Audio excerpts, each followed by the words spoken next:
Juste un petit rappel, toutes les vidéos que vous avez vues durant ce sommet pendant tout le week-end sont gratuites et en rediffusion illimitée sur notre YouTube, d'accord? Vous pourrez les revoir en tout temps, les partager et faire ce que vous voulez avec. N'oubliez pas non plus de nous suivre sur Twitter inédit que nous vous partagerons par la suite. Et bien évidemment, vous avez aussi le site internet où vous pourrez récupérer vos bonus, entre autres, et puis découvrir l'année prochaine le prochain sommet. Voilà, un grand merci à tous et bon live. Alors, bonjour tout le monde, bonjour Chantal, bonjour Paul et bonjour Alex. Allô? Alors, déjà, avant toute chose, je tiens à vous remercier pour votre temps. En plus, on est un dimanche, donc, et plus un dimanche où il fait beau et au Canada, comme on est quand même 3 à être au Canada, c'est un peu une perte de temps de ne pas pouvoir être dehors au soleil, mais c'est correct. Je vous remercie donc vraiment pour votre présence. Et puis, ce qu'on va faire, c'est parce que j'avais posté des formulaires sur Twitter pour les 1000 premiers abonnés comme une sorte de bonus où ils ont pu vous poser vos questions. Et du coup, c'est ça qu'on va faire. Je vais vous poser leurs questions. Alors, on va commencer tout de suite avec la question. Hop.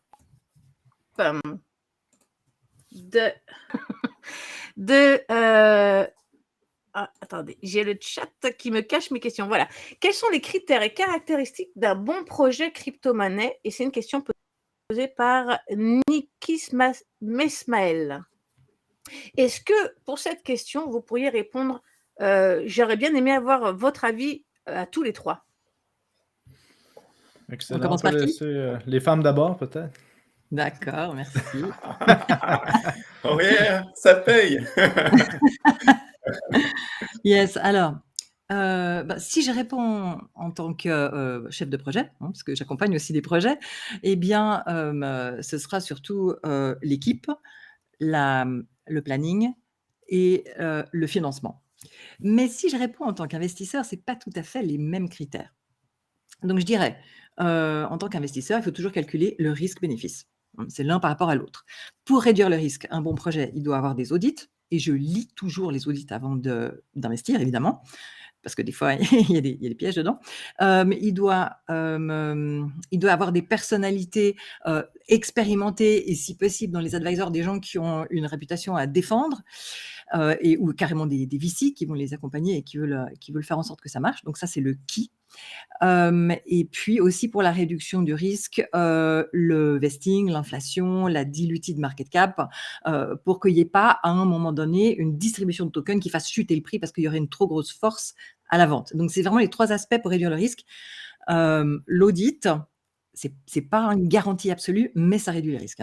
On le sait bien que c'est pas une garantie. Mais voilà, audit, qui et l'inflation.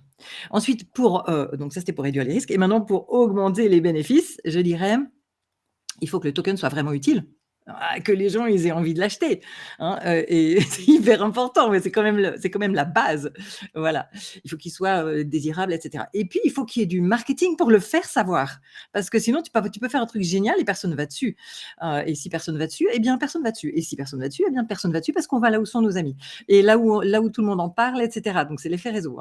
Donc voilà, il faut ça. Il faut ce qui en découle évidemment, c'est l'audience. Si vous voyez la courbe Twitter, le nombre d'abonnés Twitter qui monte, enfin toute l'audience, c'est crucial. Et puis, il faut regarder dans la roadmap qu'il y ait des choses intéressantes qui vont arriver dans les prochains mois, qui vont faire un effet d'annonce. Parce que s'ils ont déjà tout développé et puis qu'ensuite c'est que du marketing, c'est moins efficace quand même. Il faut qu'ils continuent à développer et qu'ils sortent des fonctionnalités. Voilà, donc je résume la deuxième partie, plus le côté bénéfice-risque, le côté bénéfice, un token vraiment utile, vraiment désirable, une qualité de marketing, un volume d'audience et le calendrier. Voilà. Merci, Excellent. Chantal. Tu veux y aller, Alex? Oui, à la base de tout, tout bon projet, ça passe par une bonne équipe, si on le sait. Tous les projets qui ont réussi, c'est tous des projets qui ont une équipe professionnelle puis qui ont des compétences extraordinaires au niveau technique.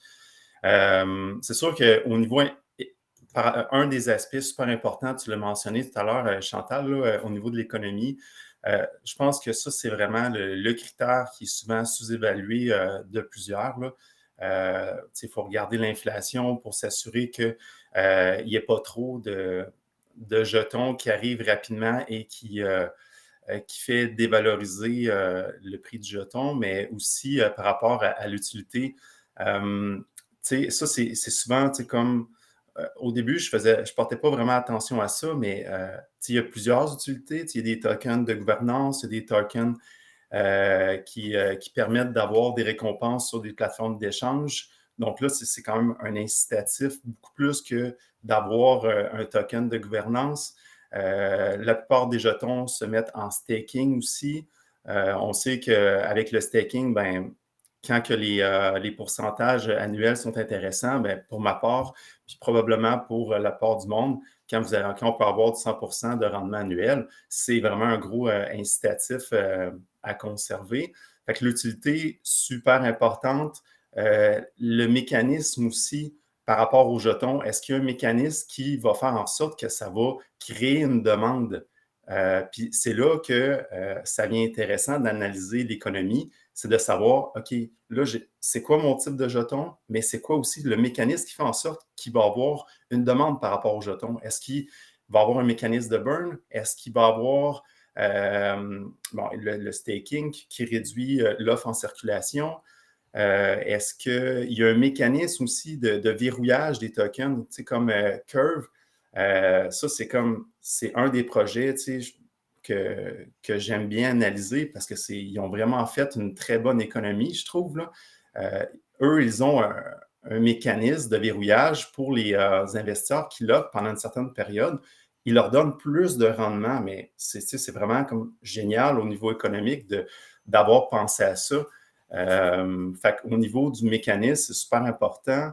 Puis, sans trop prendre de temps aussi, parce que je vais laisser du jeu à Paul là, pour qu'il y ait d'autres choses à dire, là. Mais l'aspect réseau, tu en as mentionné un petit peu tout à l'heure, là, mais l'aspect réseau là, avec soit des projets entre crypto entre crypto, que là, dans le fond, tu as un projet qui fait une collaboration avec un autre projet en crypto-monnaie, donc ou avec aussi des partenaires qui sont dans le monde traditionnel. Donc là, ça, c'est comme le summum de la visibilité parce que c'est là où est-ce que la masse est. Et puis, pour qu'un projet, c'est ça, qui réussisse bien, les petits projets, qui ont le potentiel d'avoir un effet réseau extraordinaire. Puis on sait que plus l'effet réseau est grand, plus ça apporte de nouveaux utilisateurs, puis plus qu'il y a d'utilisateurs, ben on le sait, là, la loi de Metcalfe, là, ça l'amène une plus grande adoption. Fait que de savoir repérer les bons projets, ça passe par, avant tout, comme bonne équipe, mais vraiment là, au niveau de l'effet réseau là, qui est super important à savoir. Là. Excellent. À mon tour de répondre à la question, quels sont les critères et caractéristiques d'un bon projet en crypto-monnaie? D'abord, salut à tous les guerriers. Là. Je vois les commentaires passer, puis ça me distrait un peu. Merci d'être là, tout le monde, vraiment, c'est cool.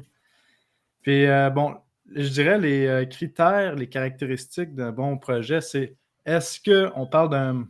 C'est quoi pour vous un bon projet? Est-ce que c'est un projet qui vous fait de l'argent ou c'est un projet qui est bon sur papier? Ça, c'est deux choses, comme on le sait, parce que l'Ethereum, on le sait, il y a 3 ans, il a descendu jusqu'à 90 $, puis l'Ethereum, c'est presque la même chose, puis il a monté à 5 000 $. Ça fait que, est-ce qu'Ethereum était meilleur à 5 000 ou à 90 $? C'est quoi bon pour vous? C'est ça la question souvent que je remarque. Parce que sur YouTube ou quand on me pose la question, c'est quoi un bon projet? C'est quoi tes meilleurs projets, ton top 5 projets? Ben, c'est pas quel projet va apporter une innovation, c'est plus quel projet va me rapporter de l'argent. Fait qu'il faut se poser la question. Ça, c'est deux choses complètement différentes. Faire de l'argent puis un bon projet. Toutes les caractéristiques d'un bon projet, ben, je pense que Chantal et Alex les ont étalées avec brio. Là. Brillance, je ne sais pas c'est quoi le bon mot. Mais l'idée de faire de l'argent, là, il y a une question de timing aussi au niveau d'une analyse de charte.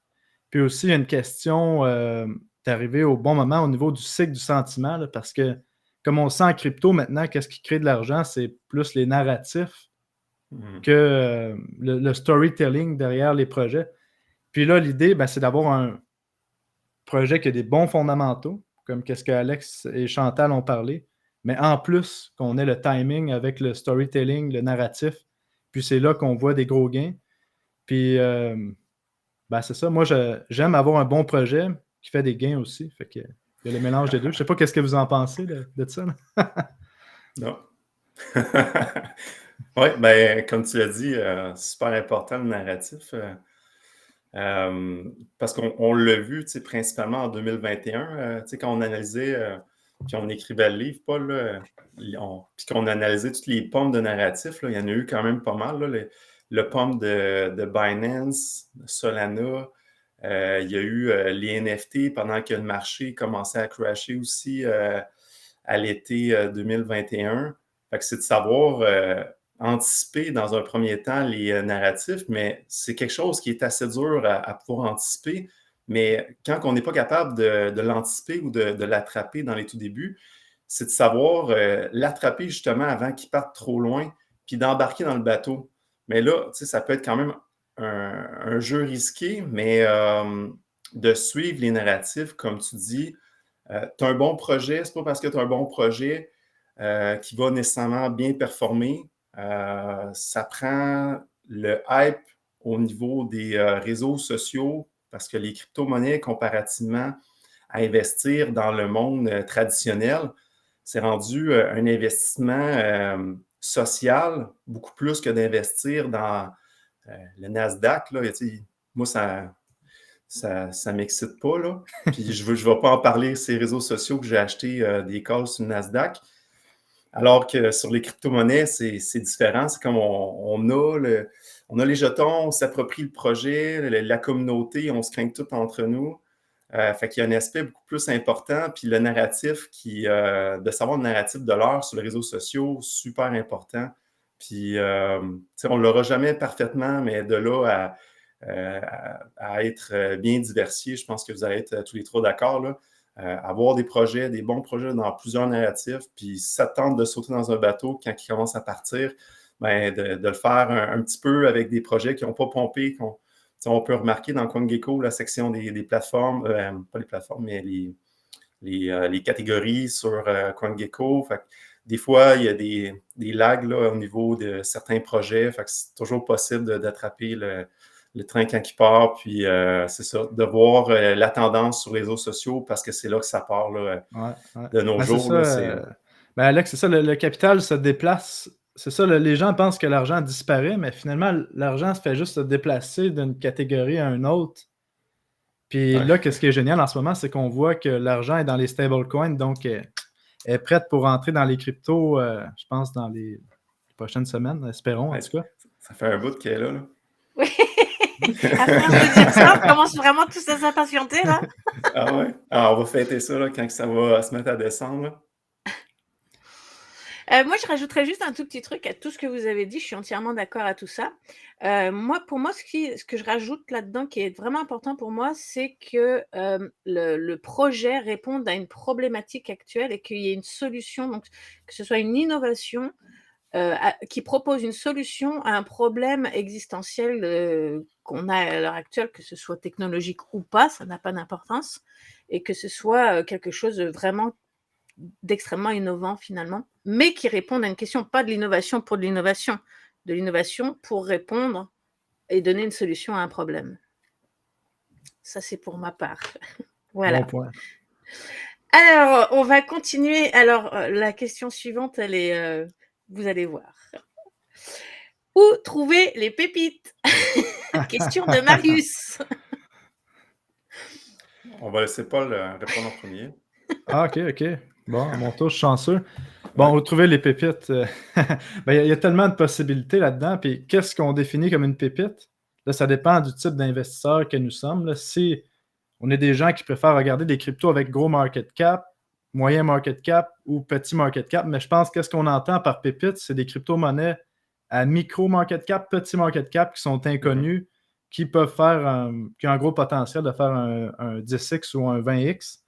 Ben, où trouver ça? Ben, il y a des raccourcis secrets qui sont gardés entre les 3 personnes ici qu'on va diffuser officiellement sur YouTube en ce moment. Non, non, qu'est-ce que je veux dire, c'est que c'est vrai qu'il y a des raccourcis. Souvent, les gens pensent qu'on va sur CoinGecko. En ce moment, il y a 13 000 projets listés, puis il y en a 100 000 qui ne sont pas listés. Ça fait que comment est-ce qu'on fait pour trouver les vrais bons projets là-dedans? Ben, il y a la façon méthodique, analytique de vraiment prendre chaque projet un par un, puis les rechercher, l'équipe, l'analyse fondamentale, mais ça, c'est un travail de moine qui termine jamais, que je fais parfois. Mais l'autre idée aussi, c'est d'aller sur les médias sociaux, puis d'aller voir un petit peu les handles qui sortent, là. Par exemple, si on fait le signe cash de argent avec un ticker de crypto-monnaie, on voit des crypto-monnaies qui deviennent de plus en plus à la mode, ou de suivre certains influenceurs qui sont des gens qui recherchent des pépites. Puis là, ça nous donne des idées pour faire nos propres recherches. Ça nous fait un premier tri. Fait que moi, de mon côté, j'aime bien la solution d'utiliser certains, mais pas influenceurs, je déteste ce mot-là, là, mais gens qui font des recherches en crypto sur les petits market cap. Eux nous font un premier tri. Par exemple, on a une sélection de 20 cryptos. Après ça, je fais mes recherches. Puis là, je vais peut-être en avoir une ou deux que je fais « Wow! » Ça, c'est intéressant. Ça fait que ça, c'est ma façon d'avoir un raccourci. Puis vous, où trouvez-vous les pépites? Moi, j'aime bien. C'est sûr que le raccourci, c'est toujours génial d'avoir la voie tracée devant nous. Mais puis, j'utilise cette façon-là aussi. Il y a aussi ce que j'aime bien dans CoinMarketCap. Je ne sais pas si c'est possible dans CoinGecko. Je ne pense pas, là. Mais sur CoinMarketCap, tu peux faire un tri. Tu peux ajouter un filtre en fonction du market cap. Puis, comme tu l'as dit, tout dépend de qu'est-ce que tu recherches. Moi, qu'est-ce que je considère comme une pépite d'or, c'est un projet qui n'est pas connu, puis qui a le potentiel d'offrir là, des gains assez extraordinaires, plus que d'investir dans le Bitcoin qui va offrir peut-être un x2 d'ici la fin du cycle. Mais c'est ça, donc un projet qui n'est pas connu, puis qui a beaucoup de potentiel. Quand je me sens wild, puis c'est le bon temps d'investir dans le coin, je regarde des projets qui ont le potentiel de faire un x100, par exemple. Puis ça demande d'aller voir dans vraiment les abysses, là. Vraiment voir dans les abysses de CoinMarketCap, puis voir les projets, là, même là, en bas de 1 million. Fait que je me mets un filtre donc de projets en haut de 50 000 jusqu'à 1 million. Puis là, il va te sortir là, une panoplie de projets. Là-dedans, là, c'est rempli de shitcoins. C'est comme ça n'a juste pas de bon sens. Fait que ça, c'est la version longue, comme tu dis, Paul. Puis, du premier coup d'œil, tu regardes les noms des projets. Le 3/4 des projets que tu vas lire, ça va être des projets avec un nom assez merdique. Fait que pour moi, ça fait le tri tout de suite. Puis après ça, quand tu vois un projet qui a un nom qui a l'air professionnel, parce qu'un projet qui réussit, il faut qu'il soit professionnel. Si tu as un projet qui s'appelle Radio Caca, je m'excuse, là, mais jamais je vais investir là-dedans. Tu sais. Ah, mais ça l'a fait quand même x20 l'année passée. Je sais. Ouais, écoute, t'en as des affaires de même, puis il va en avoir tout le temps. Mais fait que de voir, tu sais, comme le nom, puis après ça, tu passes à la deuxième étape. Là, tu te dis, OK, le nom, il a l'air pas pire, ça sonne bien. Je vais aller voir le site Internet. Le site Internet, il a l'air beau, il a l'air professionnel.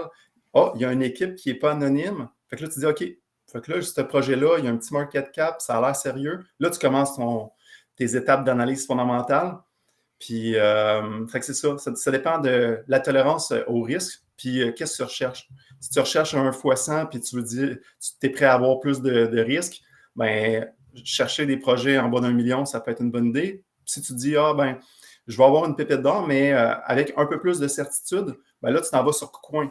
KuCoin, c'est le sexe qui liste là, les petits projets de qualité, à mon avis, qui est le meilleur.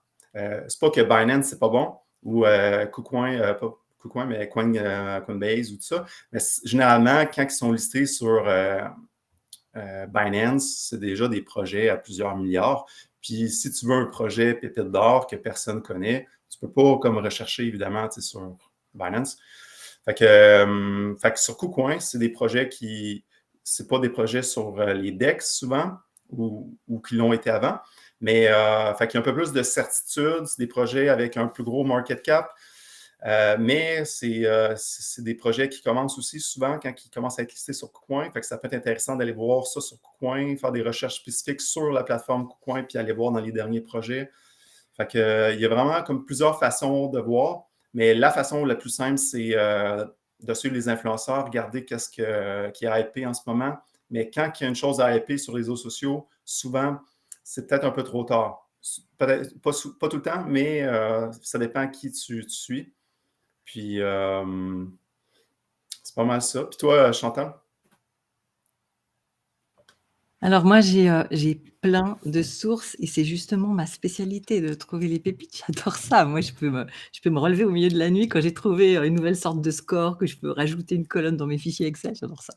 Donc, moi, ça fait depuis mes fichiers Excel, là, je les amalgame depuis 2019 et j'ai un fichier maître qui recouvre l'ensemble avec à peu près 15 000 cryptos et à peu près 200 colonnes qui vont chercher les infos dans d'autres fichiers Excel qui se mettent à jour automatiquement une fois par heure. J'ai installé ça sur un serveur distant et C'est ce qui impressionnant. fait que ça me met des points. Voilà. Donc, j'ai une sorte de pré-filtre. Alors, on a aussi créé un dashboard qui prend juste quelques informations principales et qui fait déjà un pré-filtre et qui est disponible en live tout le temps pour les membres de mon groupe privé et qui plus tard sera disponible aussi sur abonnement au grand public pour aider thetradingteam.net, qui est une œuvre à laquelle je m'associe, pour aider des projets humanitaires.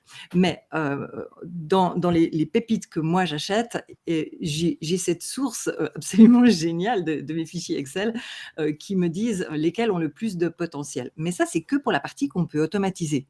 On peut automatiser vraiment beaucoup de choses, hein. Même le fait qu'ils aient des audits, etc. Maintenant, il y a de plus en plus de choses qui sont automatisées. Ça ne m'empêche pas de les lire avant d'investir, mais ça fait déjà un pré-filtre. Par contre, le vesting, là, j'ai trouvé nulle part une manière de l'automatiser de manière efficace. Donc, je suis en train de former plusieurs personnes pour l'automatiser. Parce que on peut faire avec des colonnes Excel, on peut faire des choses qui sont vraiment structurées. Par exemple, la team reçoit ses tokens de telle date à telle date. Est-ce que c'est trimestriel ou mensuel ou linéaire?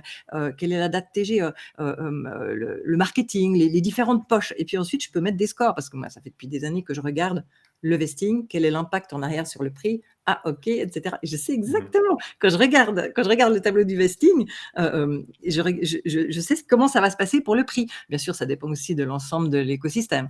Mais si on regarde par rapport au prix du Bitcoin ou d'Ethereum, eh bien, ça a un effet absolument énorme. Donc, ça, c'est quelque chose qui malheureusement nécessite pour le moment beaucoup d'études manuelles, mais que j'espère pouvoir automatiser un max. Et alors, Comment la tu question, penses c'est... l'automatiser, Chantal? Parce que souvent, Oui, c'est comme les parce que je peux donner informations des de... scores.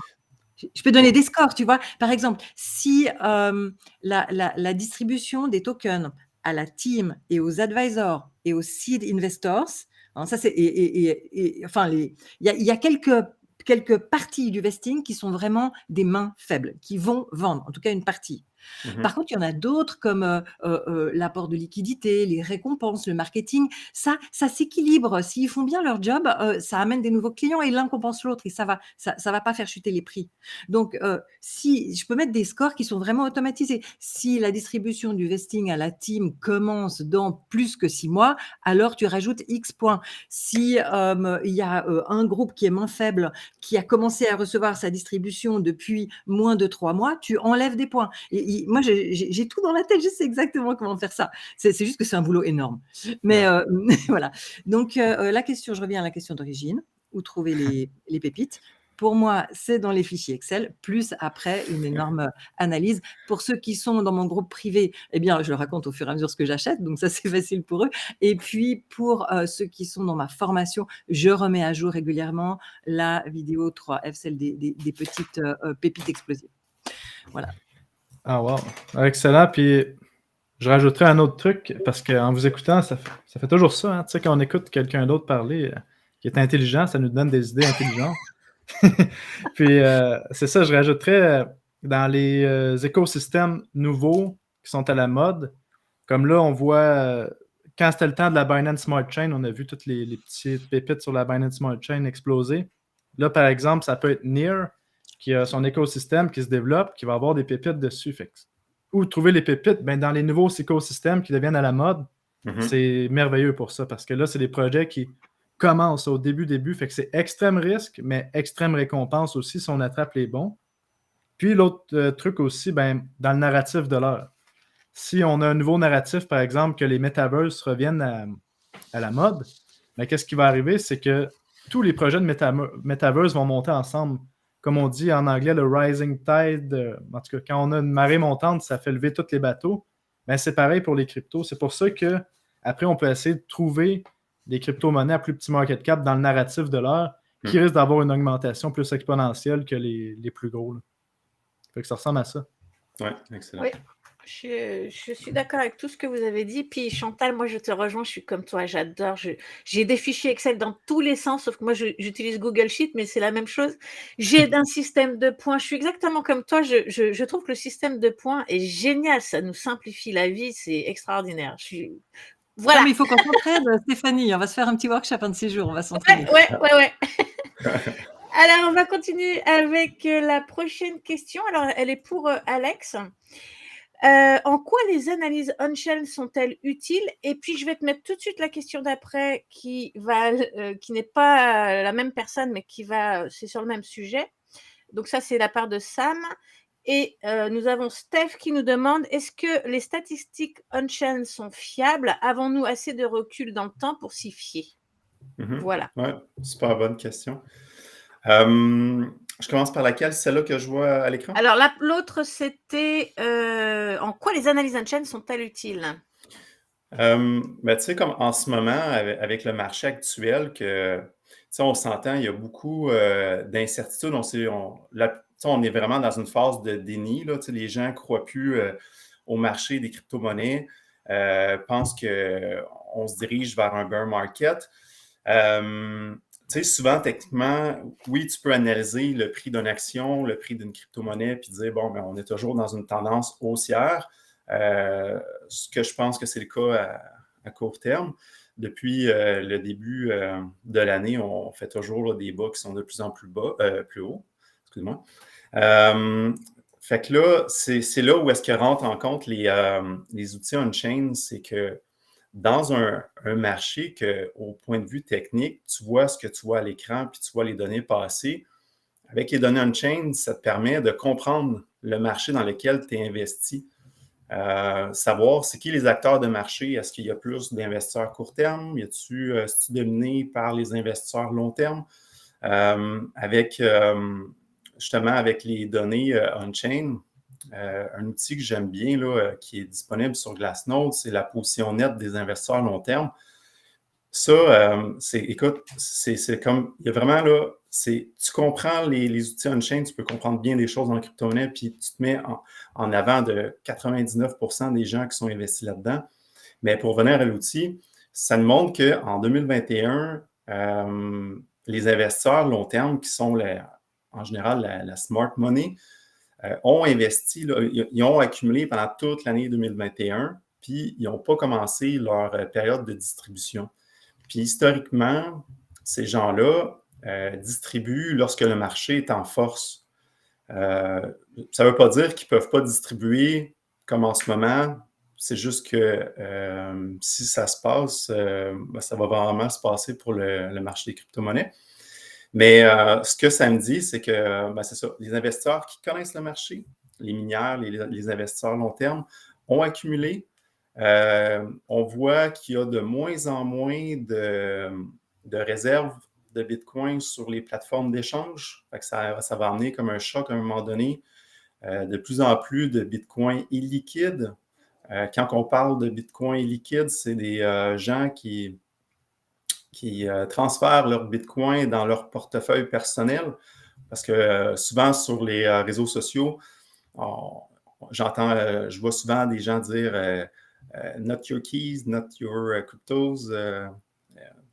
Mettez vos cryptos à l'extérieur des plateformes d'échange. Fait que souvent, ça, c'est une habitude qui vise à holder quand tu exportes tes cryptos hors des plateformes d'échange. Fait que à long terme, c'est très bon signe. Ça prouve la conviction par certains investisseurs.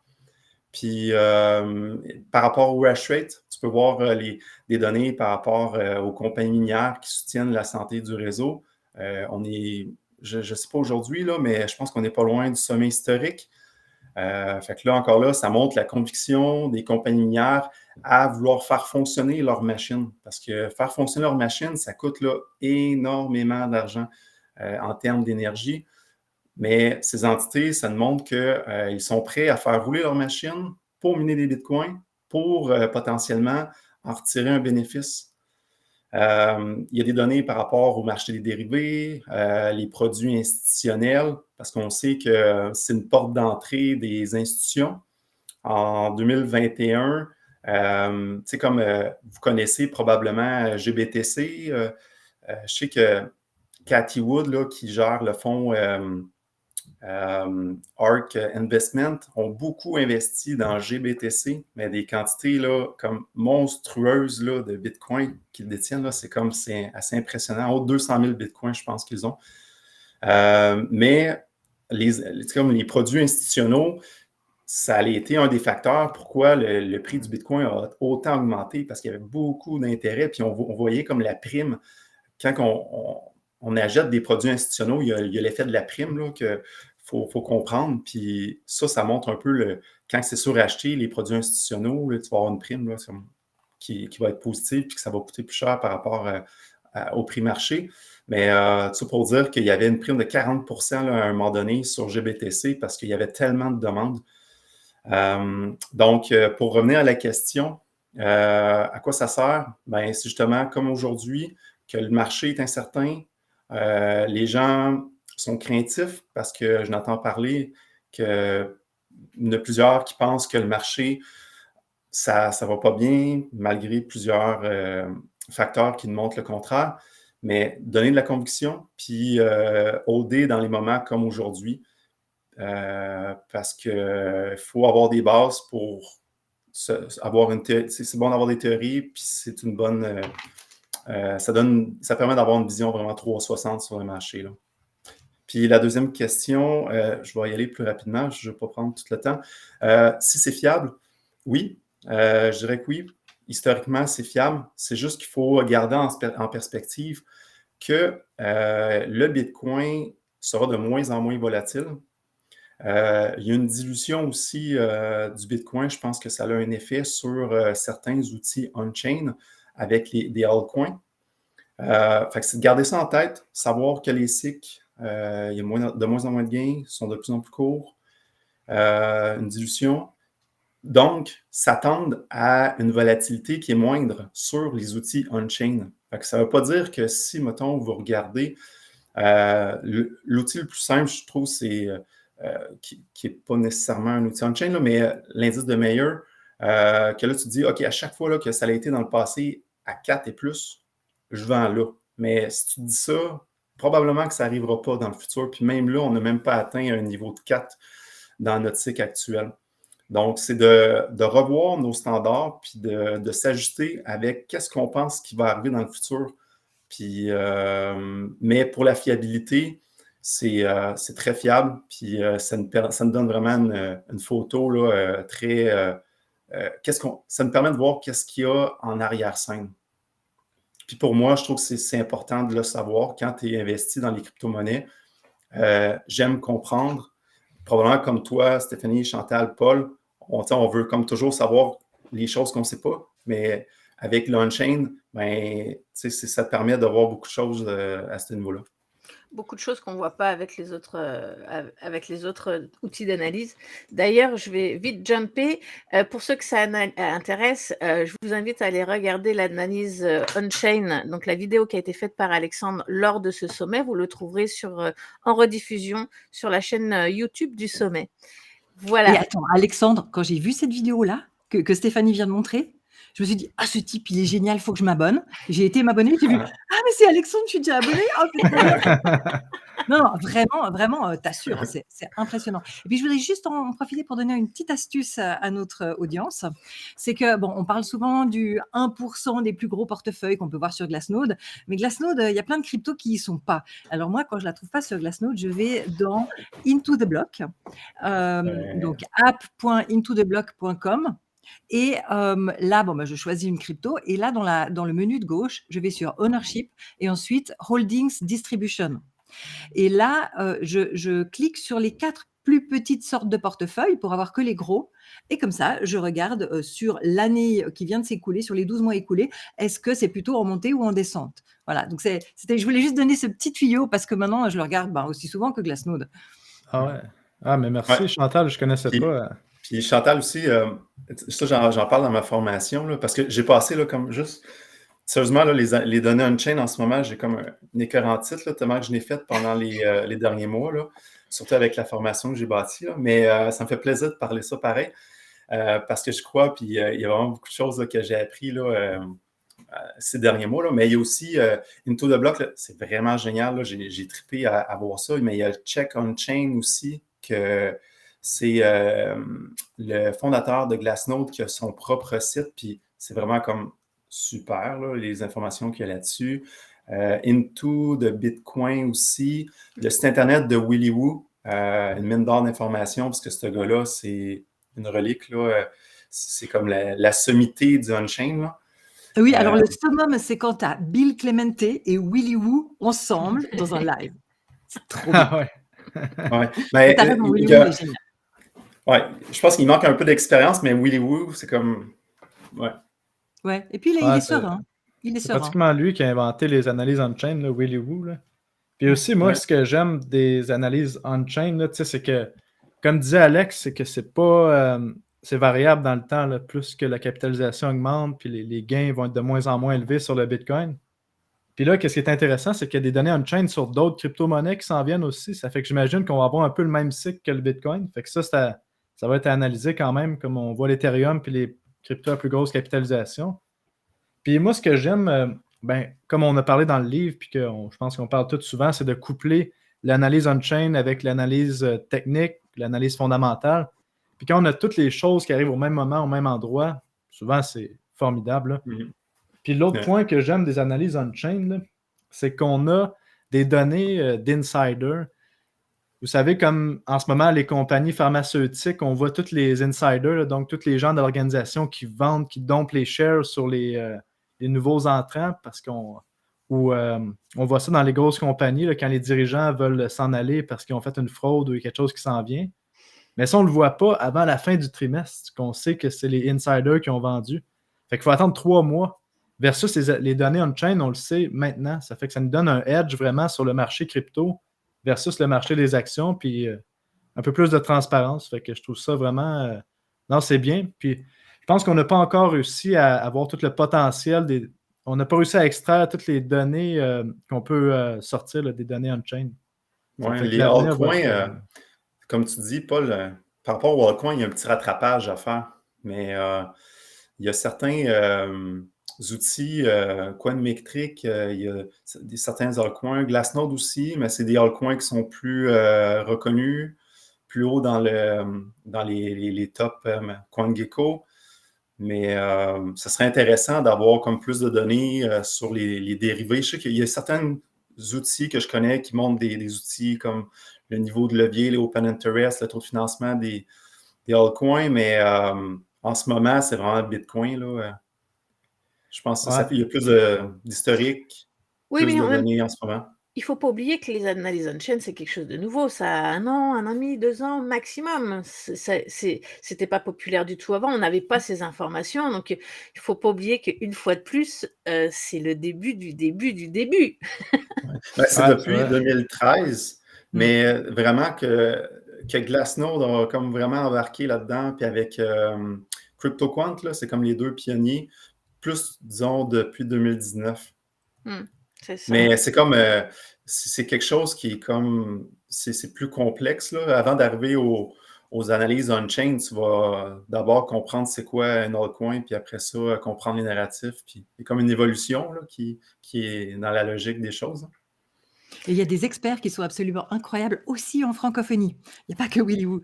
Allez voir le site hyperion-vision.io. Hyperion. Je les connais bien, hein, je suis advisor. Ils sont en train de développer un truc de malade. Encore mieux que Glassnode. Vraiment, c'est comme si tu avais Glassnode plus Into the Block, plus toutes les solutions rassemblées en une. C'est juste incroyable ce qu'ils sont en train de faire. Et j'ai déjà vu quelques réductions. Ils ne sont pas encore en version bêta, même pas alpha. Hein. Mais ils ont déjà des résultats absolument fabuleux. Quoi. Je me réjouis d'avance. Je mettrai le lien déjà, Chantal? Pardon? C'est quoi le nom? Hyperion-vision.io. Je mettrai le lien dans la description de cette vidéo. Ah ouais. Rien que de lire la page d'accueil du site web, déjà là, n'importe qui s'y connaît un petit peu en investissement crypto, il salive. Hein. Vraiment, c'est juste génial. Je m'estime très chanceuse de pouvoir communiquer avec eux au quotidien. C'est vraiment génial. Et nous, très chanceux que tu nous aies partagé cette information. Alors, pour le moment, leurs outils ne sont pas encore en prod, hein, parce qu'ils sont en cours de développement. Mais gardez un œil là-dessus, c'est génial. Alors, on va jumper sur la question d'après. On en a un petit peu parlé vite fait dans votre réponse. Vous en avez un peu parlé, pas moi. Mais je trouve ça assez pertinent. Doit-on encore parler de bulles et de bear market comme on faisait avant, ou bien sommes-nous entrés dans une nouvelle structure de marché? En fait, je vais vous laisser répondre et puis je parlerai après. Bon, qui c'est qui commence? Ouais, je pense que c'est à ton tour, Chantal. Ok, à moins que tu veux laisser la chance à non, c'est volontiers. C'est volontiers. Parfait. Merci. Je pense que les investisseurs ont changé. Et il y a 2 ans, il y a 1 an, on pensait vraiment qu'on allait avoir de nouveau une pointe de bulle tous les 4 ans, etc. Mais les investisseurs ont vraiment changé. Là maintenant, alors la majorité des investisseurs ont des petits portefeuilles, mais ceux qui drivent le marché, c'est les gros portefeuilles. Ils sont peu nombreux, mais ils sont très puissants parce que c'est eux qui font bouger les prix. Et eux, ils ont le temps. Ils ont une timeline qui est vraiment différente de ce dont on avait l'habitude dans les cryptos. Et ils font généralement le contraire des news. D'ailleurs, ils manipulent les news. Et eux, ils investissent progressivement, ils redistribuent progressivement. Paul nous avait magnifiquement expliqué Vyckoff lors des chutes au mois de mai-juin. Et vraiment, Paul, c'était un éclairage fabuleux pour nous tous. Hein. Et maintenant, on comprend que les investisseurs sont différents. Donc, on voit qu'on a une corrélation avec le SP500 qui a changé complètement. Hein, il y a vraiment avant Covid, après Covid. Non, ça avait déjà commencé à changer un petit peu juste avant le Covid. Le Covid, c'était un prétexte pour imprimer plus d'argent, n'est-ce pas? On le sait tous. Donc, ça avait déjà commencé avec le quantitative easing. Voilà, quand il y a beaucoup d'argent qui est imprimé, les gens qui ont l'argent dans les mains, ils veulent le placer quelque part. Et ils le placent sur le SP500 et ils le placent aussi un peu dans les cryptos. Donc finalement, le SP500 et les cryptos ont un peu les mêmes courbes. J'espère que ça va se décortiquer par la suite, mais pour le moment, c'est comme ça. Donc, on s'est retrouvé avec des sortes de dos d'âne au lieu d'avoir des pointes. Hein, on en a déjà eu 3. Et on ne sait pas si on aura cette fameuse pointe ou pas. Et peut-être que oui, peut-être que non. Ce qui est important, c'est d'investir seulement l'argent dont on peut se passer, puisque tout va de plus en plus lentement. Hein, ou alors, en tout cas, ça va pas. La pointe ne vient pas aussi vite que ce qu'on croyait, donc c'est très important. On le répète tous depuis longtemps. Hein. Il ne faut pas investir l'argent qu'on est d'accord de perdre. Non. Personne ne veut perdre de l'argent. Il faut investir l'argent dont on peut se passer. Le mindset est différent. Même si c'est juste du vocabulaire, c'est différent. Tellement, ouais. Voilà. Et du coup, il faut avoir. Alors, ça, c'est la première chose. Et la deuxième chose, c'est qu'il faut avoir une méthode pour savoir comment vendre qui convient pour les 2 scénarios. Est-ce qu'on est en bull market ou en bear market? Est-ce qu'on va avoir des pointes aiguës ou des pointes à dos arrondi? Donc, il faut juste avoir une méthode qui tient la route dans toutes les situations. Au suivant. Ouais. Ben, Chantal, je pense que tu l'expliques bien dans ton groupe. Là. J'adore ta technique. Là. Dans le fond, si le marché monte, tu as des ordres de vente, puis si le marché descend, tu as des ordres d'achat plus bas. Fait que c'est comme une technique par balle, une sorte de façon que peu importe ce que le marché fait, il y a des profits qui vont être faits. Puis ça m'a fait penser même, j'ai parlé à quelqu'un qui travaille pour Binance dans les contrats futurs, puis il m'expliquait à quel point le marché a changé vraiment, là. Maintenant, les gens, en fait, les institutions tradent tout, absolument tout, qu'est-ce qu'il y a dans les futurs, avec des algorithmes, puis du high frequency trading. Ça fait qu'il y a beaucoup de whales qu'il n'y en a rien à foutre de qu'est-ce que va faire le prix. Il n'y en a rien à foutre des fondamentaux. Ils font juste mettre leur stratégie en place, puis font des profits sur des petites transactions. Fait qu'il y a le high frequency trading qui vient changer complètement la dynamique du marché des cryptos aussi. Puis, comme tu disais, les institutions, ben, tout est plus lent. Puis, les positions sont tellement plus grosses qu'ils n'ont pas le choix d'accumuler tranquillement, de vendre dans toute la montée. Fait que ça vient lisser les prix à la place de faire des pointes de bulle. C'est pour ça que si on veut faire des gros gains, il faut aller dans les altcoins, qu'il n'y a pas encore des institutions qui ont établi leur stratégie là, justement d'achat et de vente. Là. Ça fait que, ouais, la question, doit-on encore parler de bull ou de bear? Sommes-nous entrés dans une nouvelle structure? Ben ouais, le marché a changé, ça c'est clair. Bull ou bear market, ben, tout le monde a sa définition de bull ou de bear market. Hein? ça dépend vraiment si vous êtes plus court terme ou long terme. Puis, ben, c'est ça, là, vraiment, il faut se faire notre propre stratégie. Le truc, c'est de se faire sa propre stratégie. C'est ça qui fait qu'on peut s'en sortir dans le marché ou non. Puis pas écouter n'importe qui ou faire n'importe quoi. Ça prend une stratégie. Puis c'est comme ça que vous allez faire de l'argent. Même en se trompant, si on a une stratégie, on peut au moins limiter les pertes énormément. Donc voilà.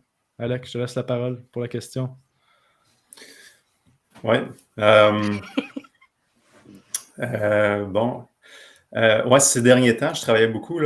J'étais un peu moins actif sur les réseaux sociaux parce que j'ai beaucoup développé dernièrement parce que je veux me lancer en crypto-monnaie. Parce que tout comme Chantal qui va faire le saut bientôt, puis Paul qui le fait là, plus d'1 an.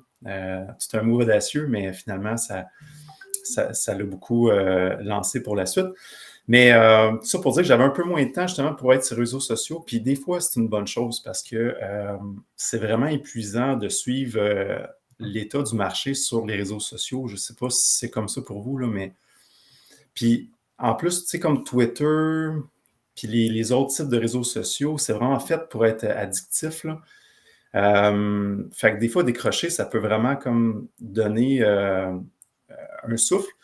Mais ça pour dire que j'ai été moins présent, puis à un moment donné, je m'aperçois, je vois sur Twitter, là, je vois, là, c'est la fin du monde, on est en bear market, c'est le début du commencement de la chute du Bitcoin, puis là, tout ce qui suit, fait que là, je suis là, oh shit, je vais vendre, en l'an de moi, là. Mais c'est pas ça que j'ai fait. Fait que là, je vais voir, là, comme premier réflexe, c'était de voir les réseaux sociaux. C'est pas tout le temps une bonne affaire. Puis là, je vais voir TradingView. Là, je regarde, OK, c'est vraiment à la fin. Là, je regarde, OK, on a toujours des bas de plus en plus hauts. OK, on a eu une bonne drop depuis la montée qu'on a eue avec l'annonce de Terra là, qui achetait là, comme beaucoup de Bitcoin. Ça l'a fait monter le prix rapidement. Ça l'a suscité justement de l'intérêt, mais après ça, on a comme revenu comme tout descendre, là, puis même en bas de où est-ce qu'on était avant. Mais tout ça pour dire qu'on était quand même dans une tendance qui était toujours haussière à court terme. Là, après ça, je vais voir mes outils on-chain parce que je travaillais sur ma formation on-chain, mais ce n'était pas nécessairement des données qui étaient comme 100% à jour. Je voulais avoir les données du jour. Fait que là, je regarde ça. Je dis, bon, OK. Fait que finalement, oui, c'est comme court terme, ça fait peur. C'est de la volatilité qu'on a déjà vue. La part du monde, je ne sais pas, comme ceux qui sont ici là, dans le chat, probablement que vous êtes dans le marché au moins depuis le début de l'année 2021. Fait que, on est habitué de vivre avec ça, le marché de côté là, qui est un peu assez pénible. Là, pour être honnête, là, je pense que c'était... j'en parlais avec Paul, on s'en parle souvent, là, puis j'en ai parlé justement avec Stéphanie hier. Là. Finalement, je pense que c'était ça le max pain, là, d'avoir un prix qui reste de côté pendant aussi longtemps, parce qu'on sait que le marché a changé. Il est plus long, il est moins volatile, mais il y a quand même beaucoup de volatilité. Quand ça descend vite. Mais tout ça pour dire que c'est ça, comme à court terme, sais, moi, je vois qu'on est toujours dans une tendance haussière, puis les données on-chain, ça me donne aussi de la conviction que possiblement, on serait toujours dans un marché haussier juste avant et qu'on serait en attente, là, possiblement, là, d'une suite là, pour finir là, Ouais, ce cycle-là. on voit les Whales ont bien réussi leur travail, là. Tu sais, de faire paniquer le retail investor, parce que là, on est rendu à un point là, que je pense que c'est 40 000 la ligne. Là, si je regarde Twitter, quand on est en haut de 40 000, les gens sont euphoriques. Le Bitcoin va à 100 000. Quand on est en bas de 40 000, on s'en va à 20 000. C'est comme une fine ligne. Ça me fait penser. J'en ai parlé sur Twitter justement, puis on en parlait, Alex, comme quand on était en octobre 2020, là, quand le Bitcoin était autour de 9 000, c'était la même chose. Micro-mouvement en haut de 9 000, le Bitcoin s'en va to the moon, puis micro-mouvement en bas de 9 000, c'est la panique. Ça fait que je pense qu'on est rendu à un point là, que les gens sont tellement brûlés émotionnellement là, de tout ce qu'on a vu. Parce qu'on s'entend là, depuis le mois de. En fait, depuis la grosse consolidation, là, c'est des mouvements de prix violents. Là. En 2 semaines, on peut se prendre 35%, puis en 1 semaine, on repart tout du jour au lendemain. C'est pour quelqu'un d'émotif, là, pouf. Heureusement, on en a vu d'autres dans notre vie, là, mais Et encore, sur Twitter. Mais c'est ça le problème, c'est Twitter. C'est d'être trop rivé sur les réseaux sociaux puis de suivre ça, de voir comme des chiffres là, qui font peur là, de moins 10% d'une journée, là, puis de se craquer là, de façon en communauté, là, de dire c'est la fin, c'est terrible ce qui se passe. Là, c'est comme la meilleure chose à faire dans ces temps-là, c'est d'avoir une vision long terme, puis fermer son ordinateur, faire d'autres choses, puis s'en tenir à son plan. Là. Exactement. Un plan d'action. Moi, quand j'achète quelque chose, je mets tout de suite les ordres de vente. Donc, je suis pas stressée. Quel que soient les prix, ça monte, ça descend. J'ai des ordres d'achat, des ordres de vente. Je peux partir en vacances et ça va se réaliser. Et du coup, quand ça monte ou quand ça descend, je suis tout le temps contente puisque j'ai des ordres d'achat et de vente. Ah, c'est génial cette stratégie-là. C'est ça. Alors, parce que le temps passe, alors on va passer à la question d'après. Là, on va pas y répondre parce que c'était une question. J'ai eu 2 questions sur les métiers. Donc moi, ce que je vais faire, c'est que je vais vous conseiller d'aller voir la vidéo de Chantal qui a été faite pour le sommet, que vous trouverez en rediffusion sur la chaîne du sommet. Comme ça, on va pouvoir prendre une autre question à la place. Et cette question, elle est de Brice qui voudrait savoir pour cette année 2022, quels sont les projets DeFi les plus aboutis selon vous? DeFi, ouais. Ben, DeFi, ça dépend. Qu'est-ce que ça veut dire abouti, là? On peut. Parce qu'il y a plusieurs catégories dans la DeFi. Puis, qu'est-ce que ça veut dire? Le projet, le DeFi le plus abouti, c'est le Bitcoin, une monnaie décentralisée. Je sais pas qu'est-ce que vous en pensez, mais sinon, si on parle de DeFi, moi, je pense qu'il y a des belles innovations qui s'en viennent. Puis je pense que l'innovation qui ferait vraiment que le capital serait débloqué, c'est qu'on ait des prêts et des emprunts sous-collatéralisés. Parce qu'en ce moment, c'est tout sur-collatéralisé. Par exemple, si je vais emprunter, je ne sais pas, le 100 000 en Bitcoin, puis je mets en collatéral de l'Ethereum, il faut que je mette 120 000 en collatéral. Ça fait que le capital, c'est pas efficace en ce moment, comment la façon dont la DeFi utilise le capital. Là, je vois des projets qui veulent créer un score de crédit décentralisé. Puis je pense que ça va pouvoir vraiment ouvrir encore beaucoup plus la DeFi, ouvrir l'immobilier en DeFi, des prêts pour acheter des actifs physiques. Ça va être intéressant de ce côté-là. Puis je regardais aussi des protocoles qui s'améliorent, là, comme tous les exchanges décentralisés là, qui remettent leur propre token en récompense. Mais c'est pas assez date, ces trucs-là. On s'entend que ça va prendre des innovations. Puis je vous recommande d'aller voir Banker version 3. Les innovations qu'il apporte, là, c'est formidable. Protection des pertes impermanentes après le jour 1. Donc, aucune perte impermanente. On peut mettre de la liquidité d'un seul côté. En plus de ça, les pools seront plus limités à un certain cap. Puis, ça fait en sorte qu'ils vont arrêter d'imprimer du Banker. En fait, ils n'en imprimaient pas beaucoup. Là, même le token était déflationnaire. Puis, il y a d'autres innovations. En fait, je vais même parler avec la team de ça parce que Banker, je ne sais pas si vous le savez, là, mais c'est eux qui ont inventé les market makers automatiques. Tout le monde pense que c'est Uniswap, là, comment on appelle ça, l'ancêtre, mais c'est Banker. Puis, c'est toujours eux qui apportent les innovations. Après, c'est les autres. Ça fait que ouais, je vous laisse parler de DeFi. Parlez-moi de qu'est-ce qui vous excite en DeFi, là. Alors moi, j'aurais 2 choses à partager très volontiers. La première, puisque la question c'est les projets DeFi les plus aboutis, le plus abouti, c'est AAV. C'est vraiment, c'est une valeur sûre, c'est très solide, et il est en ce moment sous-évalué et c'est pas nouveau. Et du coup, la valeur sûre, parce qu'il y en a plein d'autres, c'est suivre la piste de AAV. Avec qui AAV va faire des partenariats, dans quel écosystème il va aller et avec qui il va faire des partenariats. Parce que J'étais sûre que tu franchement, allais nous AAV, dire ça. depuis le début, ils font les bons choix. Donc ça, c'est la première chose que je voulais dire. La deuxième chose par rapport à la DeFi, c'est parce que Paul, il est trop modeste, il va pas penser à le dire, n'est-ce pas? Mais il a fait une formation DeFi, Paul. Moi, je l'ai suivie, elle est excellente. Et moi, je n'ai pas de formation DeFi, j'ai pas l'intention d'en faire. Donc, à mon groupe, je recommande la formation DeFi de Paul. Donc, s'il y en a parmi vous qui sont intéressés à investir dans la DeFi, franchement, c'est le meilleur moyen pour pas se planter parce qu'il y a à la fois la théorie et la pratique. D'ailleurs, j'ai fait une vidéo ce matin à ce sujet-là où je vous ai pas parlé de cette vidéo, bien évidemment. C'était une surprise pour tout le monde, vous y compris. Et je parle justement de vos formations respectives parce que je les trouve vraiment brillantes. Chantal, tu m'as montré les tiennes. Alex aussi, tu as eu la gentillesse de partager. Et bien évidemment, qui n'a pas suivi la formation de Paul sur la DeFi qui est vraiment brillante. Donc, vous retrouverez tout ça dans la vidéo qui s'appelle « Les meilleurs outils pour se former ». Et en plus de ça, certains d'entre vous ont même fait des codes de réduction. Donc, vous trouverez tout ça dans cette vidéo, mais je suis d'accord avec toi, Chantal, entièrement sur ce que tu viens de dire. Est-ce que vous avez autre chose à dire sur le sujet ou on passe à la dernière question? Ah ouais, on peut passer à la dernière question, puis après ça, prendre les questions du public, là, ça serait intéressant. Parfait. Alors, quel est selon vous le narratif de l'année? Oh. Moi, j'en ai préparé 3. Ah, ok, ben c'est bon que tu en as préparé. Ça va me laisser le temps d'en préparer pendant que tu parles. Ah, mais j'ai triché parce que Stéphanie m'avait dit qu'elle allait poser cette question. Yes, alors, j'en ai préparé 3. Il y en a un qui est vraiment l'adoption du grand public, le deuxième qui concerne l'adoption par les investisseurs et le troisième qui concerne vraiment l'adoption par les investisseurs pro de chez pro.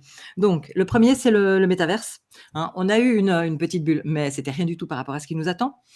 Métaverse, évidemment, il y a plein de définitions différentes. Hein. Plus c'est immersif, plus c'est le métaverse.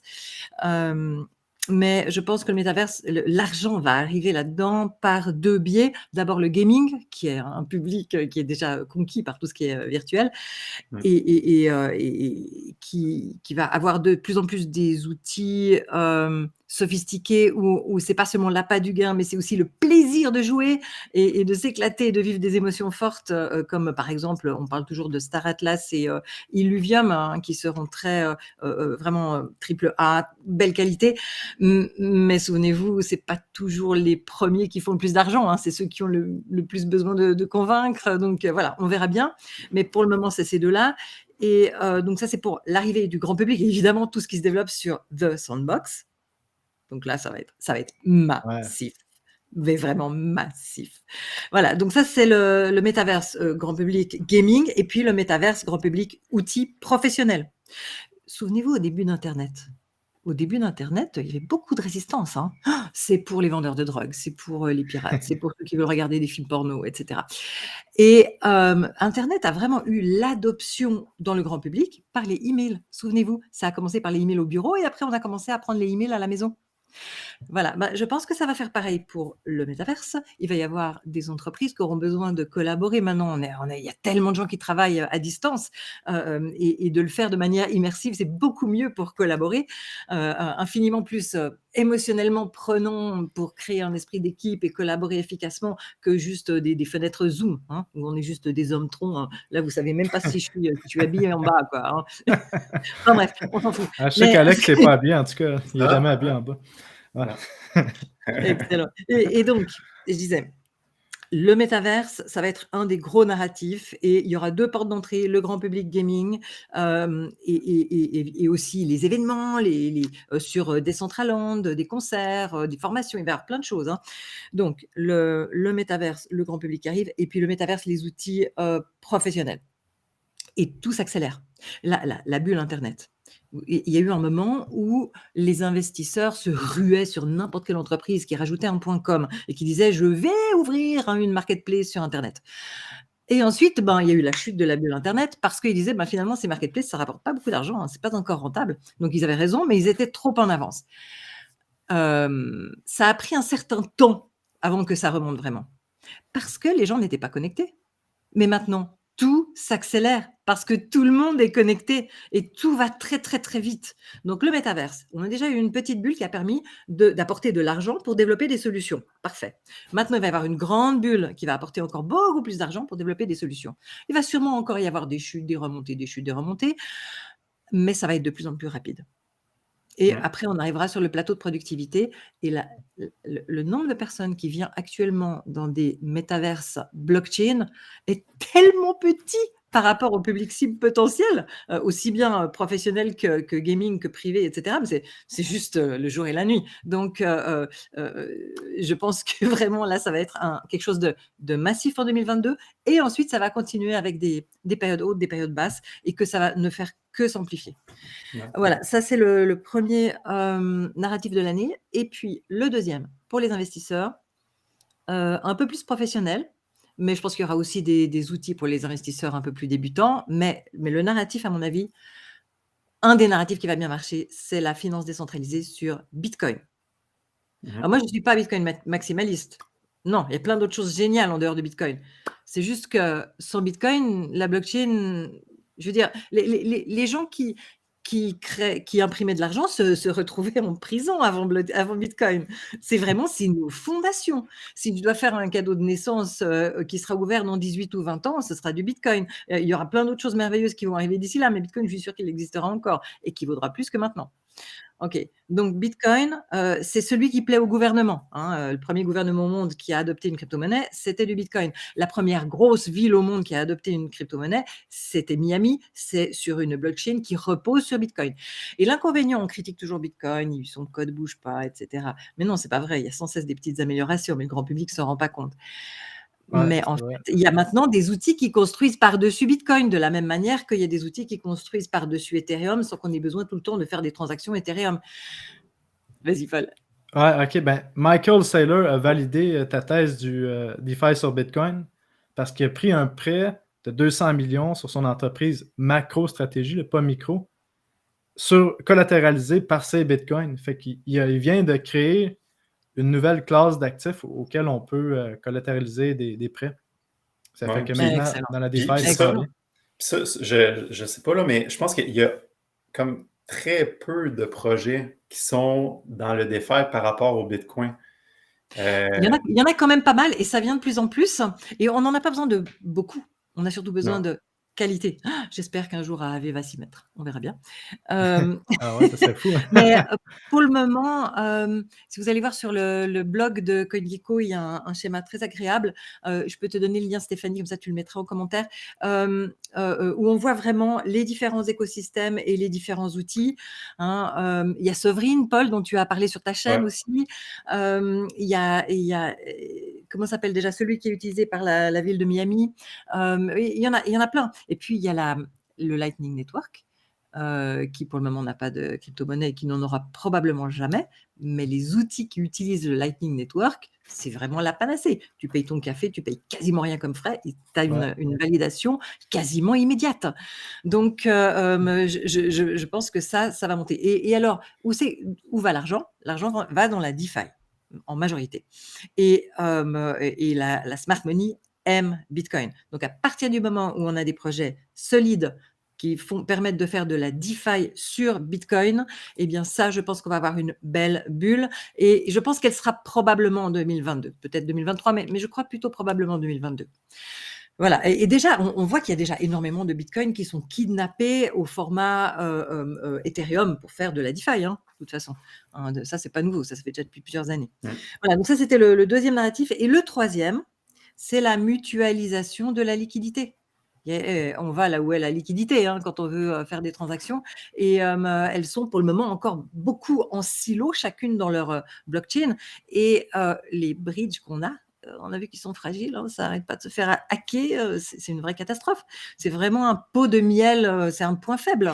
Donc, dès qu'on aura un bridge vraiment solide, qui s'appellera pas bridge, probablement une autre solution, eh bien, pour mutualiser la liquidité, alors là, ce sera juste l'idéal et tout le monde va se ruer dessus. Et là, je pense que les solutions les plus prometteuses, c'est Aave et Polygon. Voilà, j'ai exprimé mes 3 narratifs de l'année, comme je les sens. Ah ouais. Ah, très cool. Encore toujours inspirant de t'écouter. Ah, super intéressant. Tu veux-tu y aller, Paul? Ouais, j'ai eu le temps de réfléchir à tout ça parce que dans ma tête, il y a beaucoup de narratifs, mais de dire quels seront les plus gros en 2022, c'est toujours dur à savoir parce que est-ce qu'on est trop d'avance, est-ce qu'on est trop en retard? Puis quel narratif va popper de nulle part, puis que ça va être celui-là, là, comme les metaverse, c'est sorti de nulle part, puis tout d'un coup, c'était juste les metaverse, mais ça venait d'où avant? On en parlait un peu avant, mais on pensait pas que ça allait sortir avec autant de violence en 2021. Avec Facebook, je pense que ça a coïncidé, ou peut-être un peu avant. Ouais, c'est ça, exactement. Là. C'est Facebook qui ont changé de nom. Mais bon, si j'aurais à faire le même parallèle que Chantal, là, même dans ma dernière vidéo, je viens de parler, Internet en 98, c'est comme les crypto-monnaies maintenant en termes de nombre d'utilisateurs. C'est ça que j'ai vu dernièrement. Alors que quand je faisais des vidéos en 2017, je pensais que c'était 2017 qui était comme Internet en 98, mais j'étais dans le champ complètement. Parce que là, on a les données on-chain pour backer ce que je dis. Puis, dans le fond, si on regarde ça, l'innovation. En fait, je vais parler de quelque chose, c'est qu'en 1998, on utilisait certains sites web qu'on n'utilise plus du tout maintenant. Parce que les vrais sites web qu'on a utilisés sont sortis en 2005, 2004, 2002, Amazon, YouTube, Airbnb. Tous des concepts qu'on n'était même pas capable de conceptualiser en 1998. Fait que là, en ce moment, dans les cryptos, il y a des concepts qui vont sortir, qui n'existent même pas, qu'on n'est même pas capable de réfléchir que ça se peut que ça existe, parce qu'on n'a pas eu des innovations en ordre qui nous amènent à ces points-là.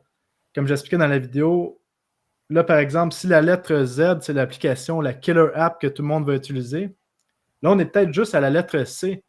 Mais avant d'être capable d'arriver à la lettre Z, il faut passer par D, A, B, C, D, E, F, G, H, I, en ordre. Ça fait que là, quelle innovation est la lettre qui est après la lettre C? Ben, on ne le sait pas.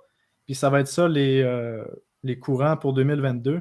Mais le Metaverse, honnêtement, je pense qu'on a juste vu le premier soubresaut, puis la deuxième vague qui s'en vient. Est-ce que ça va être cette année, à la fin de l'année, l'année prochaine? Mais il y a une vague qui s'en vient qui va être complètement massive. Il va y avoir des nouvelles innovations qui vont nous amener des idées d'utilisation de la Metaverse qu'on n'a même pas encore réfléchi. Puis c'est ça qui est excitant quand même d'y réfléchir, de penser à ça. Donc oui, les projets de Metaverse, mais les projets de Metaverse qui n'existent pas, c'est ça que j'ai hâte de voir. Aussi, deuxième narratif, ben, l'inflation, on n'est pas sorti du bois, là. Même si les banques centrales augmentent les taux d'intérêt, on s'entend que c'est des augmentations futiles là, quand on est rendu à 8,5% d'inflation aux États-Unis. Puis le taux d'intérêt de la Fed est à 0,5%. Donc, en théorie, on est à moins 8% d'intérêt aux États-Unis. Donc, l'inflation, ce n'est pas terminé. On va continuer d'imprimer. On va utiliser n'importe quel prétexte. Ça va être COVID, ça va être la guerre, ça va être la famine, la supply chain. On va imprimer. Les banques centrales vont acheter le monde, mais ça va faire que les investisseurs intelligents vont se dire, ben là, moi, j'ai pas envie de garder des devises papier qui vont tomber en hyperinflation. Où est-ce que je peux mettre mon argent? Ben, c'est là que les crypto-monnaies vont devenir une solution. Donc, c'est pour ça que je vois quand même les crypto-monnaies, c'est la porte d'entrée, c'est le Bitcoin. Mais après, les gens découvrent l'écosystème Ethereum, les autres crypto-monnaies comme Aave. Puis là, ça va amener à l'autre point après, qui est la DeFi, justement. C'est lié avec tout ça. Tout est lié, là, on s'entend. Parce que là, les investisseurs sont tannés de faire des taux d'intérêt ridicules. Ça fait que là, ils vont regarder du côté de la DeFi. Bon, on peut faire du 15-20% avec peu de risque. Pourquoi pas l'essayer sur une partie de notre portfolio? Puis aussi, du côté de la DeFi, encore une fois, c'est les innovations qui n'existent pas encore, qui s'en viennent, qui vont créer, je pense, des fortunes pour probablement 2022. Comme on avait vu, 2020, c'était la bulle des premières, si on veut, la première bulle avec AV là, qui a fait x100, puis Curve, Compound. Après ça, un petit peu plus tard en 2022, on a vu DeFi que les gens appelaient version 2.0 avec c'est un peu sous format Ponzi avec OHM qu'on a vu, Time. Mais ça a eu une bulle. Mais là, il va arriver une autre façon d'utiliser la DeFi. Puis c'est ça que j'ai hâte de voir en 2022. Puis c'est ça qui va être intéressant. Mais aussi, je pense que les projets actuels en DeFi vont quand même avoir une explosion parce qu'ils sont plus que dus pour avoir une explosion. L'utilisation augmente jour après jour, puis le prix reste le même. Fait que, honnêtement, je pense que c'est juste une question de temps pour la DeFi aussi. Fait que voilà mes narratifs 2022. Oui. Puis comme vous l'avez mentionné, on est là-dedans, ça fait un bout, puis on est là-dedans, je pense, quasiment plus qu'à temps plein. Là, Chantal qui dort pas la nuit, puis Paul qui 150%. Fait que, tu sais, on est comme... on connaît un peu les innovations qui s'en viennent, on est capable un peu de les anticiper, mais comme tu dis, faut que le marché s'approprie ces technologies-là, puis qu'il faut que le marché soit rendu là.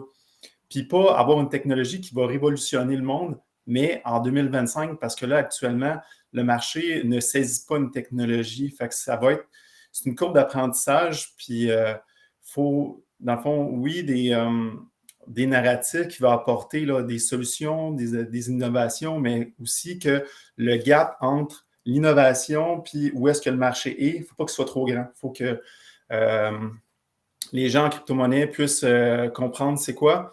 Le metaverse, c'était assez simple à comprendre quand Facebook a commencé à promouvoir la metaverse. Son vidéo était super, puis comme la plupart du monde en parlait sur les réseaux sociaux. Mais c'est ça. Fait que pour ce qui s'en vient, ça va être vraiment important d'être pas trop en avance là, sur où est-ce qu'on est en ce moment. Mais sinon, par rapport au narratif de l'année, je pense qu'on va voir de plus en plus de pays adopter le Bitcoin. Ça va être bon pour l'adoption des crypto-monnaies. On a vu le Salvador puis plusieurs États aussi aux États-Unis. L'année fait juste commencer. Fait qu'il reste quand même pas mal de temps là, d'ici l'année 2022. Puis je m'attends à avoir de plus en plus de pays qui adoptent le Bitcoin. Moi, pour ma part, j'essaie de faire adopter le Bitcoin au gym de mon beau-père. C'est pas encore fait, mais ça s'en vient. Ouais. Écoute, mais la volatilité, je peux comprendre que la volatilité, ça apporte beaucoup de craintes. Si ça apporte des craintes pour un particulier qui a une entreprise, j'imagine que ça en apporte aussi pour des pays.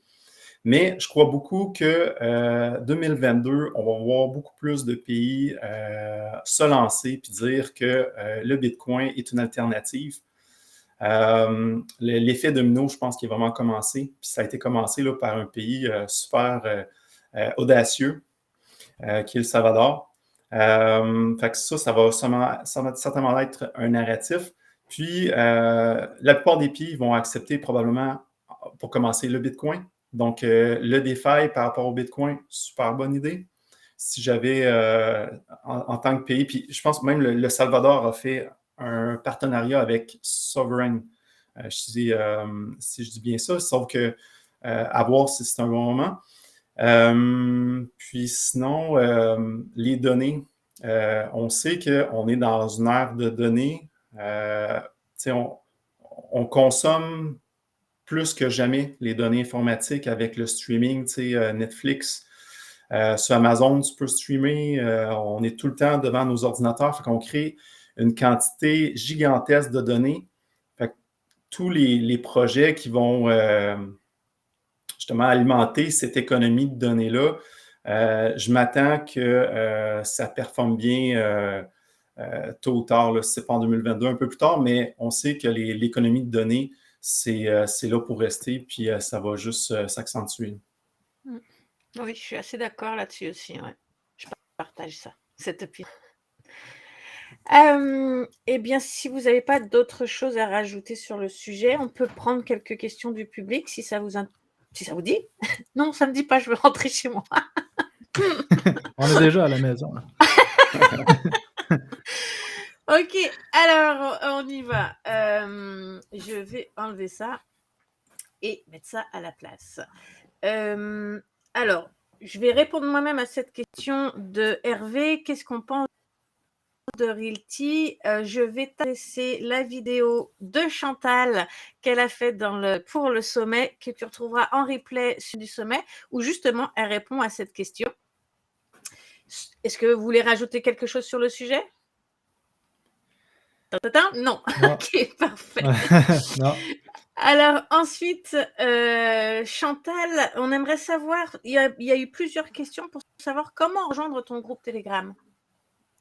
Oui, très volontiers, hein. Tout le monde est bienvenu, à condition d'avoir suivi la formation Crypto Expert. Donc, c'est 33 vidéos, 9 heures de temps. Et ensuite, ceux qui ont suivi la formation peuvent, s'ils le souhaitent, s'inscrire en plus dans le groupe privé Telegram. Et toutes les informations sont disponibles sur crypto-expert.ch. Et c'est quand même une barrière à l'entrée. Il y a un filtre à cause du prix, mais c'était surtout pour protéger mon temps. J'ai pas assez de temps pour les touristes et je veux vraiment des gens qui sont bien formés, qui vont pas paniquer quand ça baisse, etc. Et donc, c'est cette méthode que j'ai choisie. Et c'est vrai qu'on a un super groupe privé Telegram, les gens s'entraident, il y a une bonne ambiance. Il y a aussi Jérôme qui est co-administrateur et qui m'aide. Et je me connecte plusieurs fois par jour pour répondre aux questions des gens. Et une fois toutes les 2 semaines, je leur fais un live et des fois plus souvent. Et surtout, ce qui les intéresse le plus, c'est de savoir qu'est-ce que j'achète. Et donc, je leur raconte tout au fur et à mesure. Voilà. Donc, la réponse, c'est crypto-expert.ch. Il y a toutes les Ouais, C'est puis je mieux. rajouterais, en tant que membre du groupe à Chantal, là, vraiment top qualité. Puis je sais pas comment elle fait pour publier autant d'informations à chaque semaine, là, mais disons qu'elle est présente plus que n'importe quelle personne qui a un groupe Telegram. Fait que vraiment génial.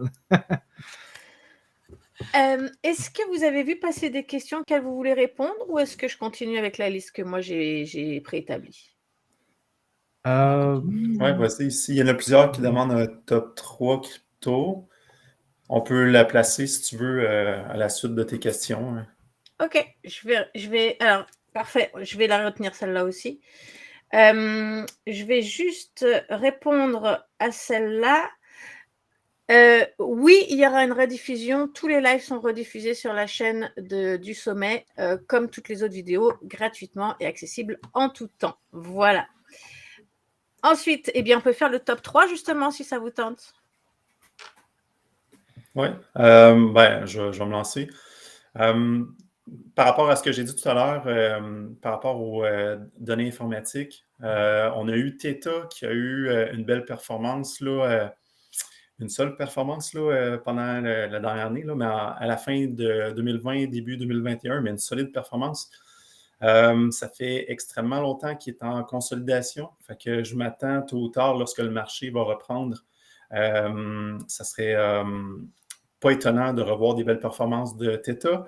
J'ai un challenge aussi, 0-100 000 sur Twitter. Éventuellement, je vais en parler un peu plus sur YouTube. J'ai investi dans Credo et aussi Veracity. Veracity, c'est pour le streaming là, de jeux vidéo en ligne. On sait qu'il y a beaucoup d'intérêt par rapport au gaming. Puis aussi, ils ont une technologie de Proof of View. Et puis, Credo, il y a plusieurs... ça offre beaucoup de choses, là, mais ça va permettre aussi d'avoir une plus grande adoption au niveau des institutions. Écoute, pour que les institutions rentrent dans le jeu, ça va prendre des mesures de sécurité plus étoffées que ce qu'on a là. Et puis, je pense que c'est une technologie qui... je pense que c'est un projet qui va bien performer là, quand que ça va être plus connu. Intéressant. Chantal, veux-tu te lancer dans ton top 3? Ok. C'est bon. Alors, je ne donne pas de conseils en investissement, mais je peux dire ce que je fais. Donc, déjà dans les grandes lignes, si quelqu'un de ma famille ou de mes amis me dit quels seraient les 3 dans lesquels je devrais investir, je lui dirais prends pas de risque, va sur Bitcoin, Ethereum et puis par exemple AAV. Maintenant, si c'est quelqu'un qui s'y connaît déjà un petit peu plus, mais qui veut quand même des grosses, je lui dirais Sand pour The Sandbox. Et puis Polygon. Et puis quand même Ethereum. Hein. Ouais. Voilà. Et puis après, pour les toutes petites pépites explosives, ça change tout le temps. Vous me posez la question à une date, je donnerai une réponse. Et à une autre date, je donnerai une autre réponse. Parce que ça n'arrête pas de bouger. Donc, je peux vous dire lesquels je viens d'acheter en dernier. Ah oui, on veut le savoir. Je sais déjà, mais... Donc, mes ordres d'achat les plus récents, c'est sur Broccoli Network. Et puis sur Bogd Finance, j'en ai remis. Hein, plus je découvre Bogd Finance, plus je suis contente. Et je parle directement avec l'administrateur, donc j'ai appris plein de trucs super sur eux et je pense qu'ils ont un joli potentiel. Et puis le prochain que je vais mettre, j'en ai déjà acheté, mais je vais en racheter parce que là, les prix sont très intéressants. C'est Watchdo. J'en ai encore jamais parlé en ligne de celui-là sur YouTube. C'est WDO. Et je ne sais pas s'ils vont bien performer. Ils sont minuscules, ils sont très risqués. Mais j'aime le concept. Le concept, c'est un logiciel vidéo où les gens s'entraident. Du genre, j'ai changé l'ampoule, mais ma lampe, elle s'allume quand même pas. Qui c'est qui peut m'aider? Ce genre de truc. Et j'adore l'idée que les gens s'entraident comme ça grâce à ce petit logiciel vidéo. Et j'espère que cette crypto qui permet justement d'augmenter la communauté et de fédérer tout ça. J'espère que cette crypto va bien performer et j'ai envie de les soutenir. C'est pour ça que j'en ai acheté et que je vais continuer de temps en temps à en acheter un petit peu. J'espère que ça va bien marcher pour eux. Donc, WDO, c'est la prochaine ordre que je vais placer. Merci, je ne connaissais pas. Merci beaucoup. Et toi, Paul? Ouais, OK. Il faut s'y coller. Ah, c'est ça. Comme Chantal, ce n'est pas des conseils en investissement. Parce que, ouais, c'est ça, c'est rendu un point, c'est spécial sur YouTube ou les médias sociaux. Tu sais, je commence à avoir une plus grande communauté, puis je réalise qu'il faut que je fasse vraiment attention à ce que je dis en ligne. En fait, c'est ça. Parce qu'il y a des gens, mes guerriers comprennent ça, font leurs propres recherches avant d'investir, comprennent que quand je parle d'une crypto, c'est vraiment parce que c'est intéressant à regarder, puis après ça, on fait nos propres recherches, puis on investit si on veut. Parce qu'il y a plusieurs façons d'investir. Comme Chantal expliquait, si c'est quelqu'un qui est débutant, là, allez pas dans les micro-caps, là, vous allez paniquer. Parce que moi, à chaque fois que j'achète une crypto, on dirait que c'est comme je pense que c'est une normalité. On dirait qu'elle descend toujours de 5 à 10 %. J'achète une crypto, elle va descendre. Puis après, elle va finir qu'à monter. Sauf quand je fais du trading là, sur certains patterns, mais quand je fais un investissement, c'est différent. Ça fait que si j'avais à parler des cryptos que j'investis, un top 3, il y a plusieurs narratifs, il y a plusieurs façons de le voir. Pour rester dans celle que j'ai le plus confiance, disons pour l'année 2022, comme Alex a parlé, Theta Network, là, je pense que les gens le savent que je pense que ça va être une bonne crypto-monnaie avec son streaming décentralisé, avec sa version 4 qui va sortir à la fin de 2022, avec son multi-blockchain. On sait qu'est-ce qui s'est passé au mainnet. Au mainnet, qu'est-ce qui est arrivé? Celle de news, c'est là que le prix... Ah ouais, c'est ça, mais on a eu Buy the Rumor, sauf avant, qui a fait x300, qui était bien. Ouais. Moi, j'étais sûr que ça allait continuer, mais on va le savoir pour le prochain là, au Q4. C'est vendre par palier, là, c'est toujours ça la solution. Ça m'a payé un vélo, tu t'en souviens? Mais ça fait que, ouais, c'est ça. Fait que Theta Network, puis en fait, j'ai eu quand même une réflexion dernièrement. Est-ce que j'ai été trop rapide? Est-ce qu'on a été trop rapide? Est-ce que Theta Network, sa technologie, c'est la lettre Z, puis on est rendu à la lettre C, puis que finalement, ça va être juste en 2025 qu'une technologie comme ça va être utilisée, puis ça ne sera pas Theta Network parce que ça va être une autre technologie, parce que Theta Network va être passé date. Je réfléchis, puis je pense pas. Je pense qu'il y a des belles choses qui s'en viennent à voir, surtout le fait que la version 4, puis qu'ils vont se concentrer sur les NFT avec les films, puis... Fait que Theta, l'autre, sinon, pour être dans les narratifs de l'art, il y a Near. Je pense que Near va connaître une belle période prochainement, même probablement, puis surtout les projets de son écosystème. Ça fait que NEAR est son écosystème, si on dit que c'est un top 3. Puis finalement, troisième crypto, je ne sais pas trop. On pourrait dire AV, un autre choix sûr, parce que honnêtement, j'en ai du AV, puis je pense que ça va être là pour l'avenir. C'est une question de temps, honnêtement. Ça n'a pas rapport, ça n'a pas de sens que le prix soit là en ce moment. Puis c'est génial. Quand ça n'a pas de sens, on achète quand c'est trop bas. Puis quand le prix est trop haut, puis que ça n'a pas de sens, ben, il faut vendre. Fait que mon top 3, vous l'avez ici pour des crypto-monnaies sûres, disons. Ouais. Ben, merci beaucoup pour votre partage. Mais ce n'est pas un conseil en investissement. Et puis, on va prendre une question pour toi, Paul. Est-ce que tu as des informations là-dessus? Je ne sais pas. Est-ce que Binance risque d'être bloqué ou interdit au Québec, comme ça a été le cas en Ontario? Est-ce que tu as des infos là-dessus? Ouais, j'ai pas vraiment d'infos. En fait, Binance va faire, ils vont l'annoncer sans qu'on sache rien.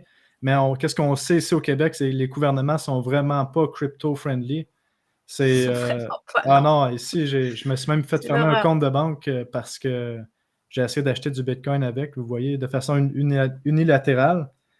Puis quand on parle de crypto à l'AMF, on est automatiquement flagué comme un fraudeur ou un terroriste, alors qu'on sait très bien que les fraudeurs qui impriment de l'argent à partir du vide puis qui la mettent en circulation, c'est les gouvernements avec les banques centrales.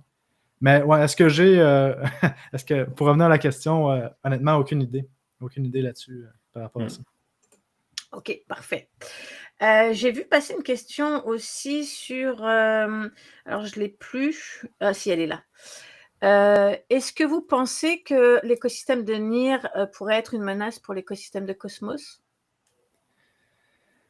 Pas Ça va vraiment. peut-être fonctionner par narratif, là. Peut-être. Ben, Je pense qu'ils sont complémentaires. NEAR est plutôt une menace pour Solana. Mais je pense comme pour toi. Cosmos, il me semble. Ouais, je pense aussi.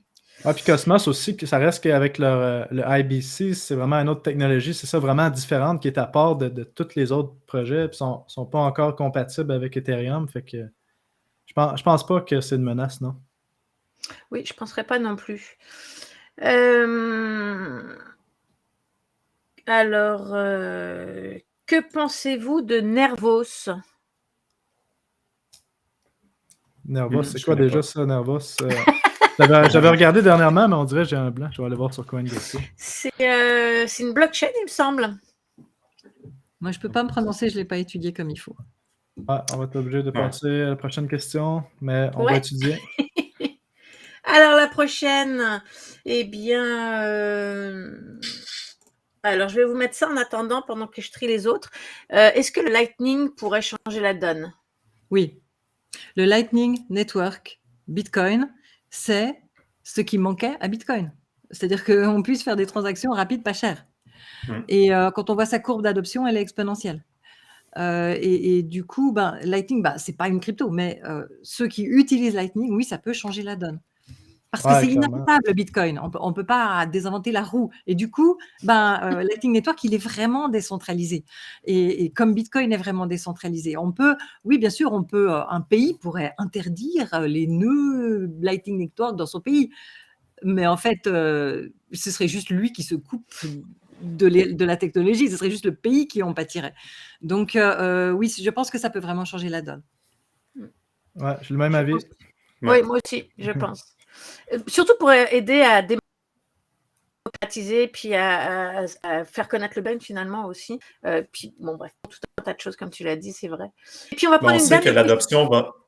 On sait que ça va venir par le Bitcoin en premier, même si le Bitcoin, c'est...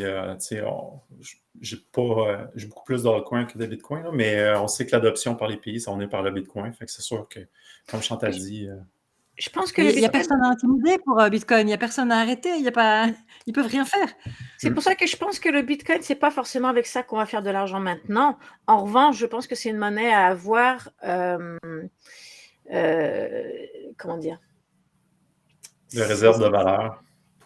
De valeur, mais surtout, comme dit Chantal, c'est inattaquable. On peut pas l'enlever. Je veux dire, elle a sûrement une utilité. On peut le Pardon? retarder. Si tous les gros pays qui veulent lancer leur banque, leur crypto-monnaie, pardon, leur monnaie de banque centrale, s'ils veulent vraiment nuire aux cryptos en général et à Bitcoin en particulier, ils peuvent édicter des lois qui vont compliquer, machin, tout ça. Ils peuvent le Mais retarder au niveau du prix, mais ils peuvent pas l'arrêter. Ce serait ils juste ne peuvent pas temporaire. l'enlever, c'est ça. C'est Comme, ça, comme au exact. début d'Internet, les pays qui voulaient pas Internet. Tout à fait. On va prendre une dernière question parce que moi, j'ai un live encore qui m'attend juste derrière avec Adam de Cryptologique. Donc, je vais devoir mettre un terme à ce live, malheureusement. Donc, la dernière question qu'on va prendre, allons-y, c'est en termes de cycle par rapport au halving, où est-ce qu'on en est, s'il vous plaît? Bah, Bear c'est un peu ce qu'on market. disait tout à l'heure, hein, avec les cycles qui changent, qui sont plus arrondis, ou alors, voilà. On en est en fait à une autre forme de cycle en ce moment. On verra bien ce qui vient. Tu voulais dire quelque chose, Alexandre? T'as levé la main, là? Je veux juste pointer vers le haut, juste pour dire que je pensais que c'était pas fini. Oui, moi aussi, je pense qu'on va avoir un plus haut en 2022. Aussi bien Bitcoin que Ethereum que plein d'autres, je pense, vont avoir un nouveau plus haut en 2022. Ouais. Ouais, c'est ça. Ben aussi, avec l'arrivée des institutions, le genre de pattern qu'on voit en ce moment, c'est vraiment, habituellement, en tout cas, un pattern pour décourager la plupart des investisseurs et les mains faibles, les faire vendre. Puis on s'attend que les institutions mettent des ordres d'achat. En ce moment, c'est des acheteurs passifs, jusqu'à temps qu'il y ait la position qu'ils veulent avoir. Puis quand ils vont avoir la position qu'ils veulent atteindre, c'est là que ça risque de défoncer, de partir vers le haut. De mon côté, je pense que les cycles ont changé. Je pense que c'est terminé le moment où est-ce que les halvings qu'on va avoir un cycle de 4 ans, parce qu'on a vu avant, tout dépendait des mineurs. C'était vraiment les mineurs qui étaient la pression vendeur. Mais maintenant, il y a tellement d'autres acteurs qui mettent la pression vendeur avec les contrats futurs et les dérivés que ça. Ouais, puis en plus, les gens comprennent que le halving s'en vient, fait que ça risque d'être déjà pricé d'avance. Donc, je pense qu'on va avoir des cycles plutôt différents. Oui, je suis Par d'accord. contre, sur les petites, hein, comme tu disais tout à l'heure, Paul, sur les petites, ça n'est pas encore, entre guillemets, pollué par tous ces gros investisseurs, les petites cryptos. C'est plutôt les connaisseurs comme nous qui s'y mettent. Et alors là, je pense qu'il y aura des jolies pointes aussi. Ah, c'est bon, des connaisseurs. Est-ce qu'on est comme des gens qui choisissent le vin en crypto, par contre? Excellent, c'est tout à fait ça. Là, c'est l'inverse, c'est de préférer les plus jeunes, contrairement aux vins, de préférer les vins plus âgés. Non, détrompe-toi. Il y a des anciennes cryptos qui ont déjà fini leur vesting. Et donc, on n'a plus cette épée de Damoclès. Et ils sortent une nouvelle version et c'est juste génial. Moi, je suis en train de les traquer. Hein. Donc, c'est pas forcément les plus jeunes. Excellent. Alors, écoutez, je veux vraiment vous remercier. Je vais terminer par une question auquel on ne va pas répondre. En fait, je vais juste montrer. Il y a eu plusieurs personnes qui ont demandé quel était le nom de la chaîne d'Alexandre. Et ça tombe bien parce que j'allais terminer là-dessus en montrant vos chaînes YouTube respectives. Donc, on a Crypto Expert donc, sur YouTube et puis tu as aussi un Twitter, un LinkedIn, etc. Je vais tout mettre dans la description comme d'habitude. Ensuite, pour Alexandre, eh bien, c'est Savage Crypto sur YouTube. Pareil, il y a aussi un Twitter, etc. Je vous mets tout dans la description. Et enfin, Paul, est-ce qu'on a encore besoin de présenter Paul? Voici sa chaîne. Alors, écoutez, un grand merci à vous. Vraiment, je vous remets... voilà, attendez, j'enlève ça et voilà. Je vous remercie vraiment pour votre temps, pour ce live et puis pour tout ce que vous avez donné pour le sommet. Je vous remercie à titre personnel. Ça m'a vraiment touché que vous répondiez présent, surtout avec votre notoriété, avec un événement qui finalement n'était pas connu. Et vous avez pris une chance, vous m'avez fait confiance et je vous en remercie énormément. Merci à toi. C'était un boulot de malade d'organiser ça. Merci. Merci à toi. Bravo. Ouais, félicitations pour tout ton travail. Bravo. Merci, c'est vraiment très gentil. Merci beaucoup. Alors, on va couper ce live et puis j'espère à l'année prochaine. Avec plaisir. Ouais, avec plaisir, Stéphanie. Merci beaucoup. Merci à vous. Bonne journée. Au revoir. Bye bye. Salut à tous.